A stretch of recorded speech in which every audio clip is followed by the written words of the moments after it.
Kisruh anak-anak Sule dengan Teddy soal warisan Lina Jubaida makin memanas. Seolah tanpa henti, Teddy terus mendesak anak-anak Sule untuk segera membagi warisan Lina Jubaida.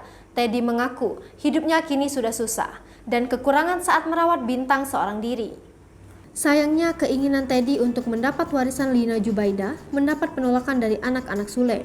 Rizky Febian, putra sulung Sule, diketahui memang tengah mengamankan sejumlah warisan sang ibunda Lina Jubaida.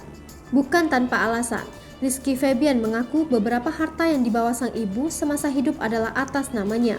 Selain itu, Rizky Febian juga mengumpulkan semua warisan Lina Jubaida untuk dapat dibagi dengan adik-adiknya kelak termasuk putri Teddy, Bintang. Salah satu harta Lina Jubaida yang hingga saat ini masih dicari Rizky Febian adalah sebuah batu giok. Siapa sangka, diam-diam batu giok tersebut ternyata dibawa oleh Teddy.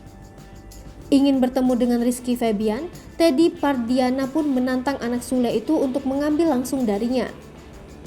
Ditantang untuk langsung meminta barang itu dari tangan suami Lina Jubaida, Teddy memang mengakui menyimpan sebuah barang yang kelewat mewah milik Lina Jubaida. Teddy mengaku masih memegang satu barang peninggalan Lina Jubaida.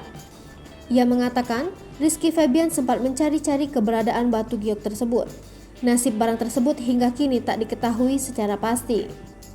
Tetapi, Teddy mengaku bahwa barang mewah tersebut masih tersimpan di tangannya. Teddy pun tidak ingin menyerahkan begitu saja peninggalan Lina untuk anak-anak Sule. Apalagi, mengingat kini dirinya sedang berperang memperebutkan harta warisan Lina dan hak anaknya Bintang. Kini, Teddy terlihat lebih kurus dan hidup serba kekurangan. Hai pemirsa Sri Popo TV, jangan lupa komen, like, dan subscribe, serta tonton terus berita-berita terupdate lainnya ya.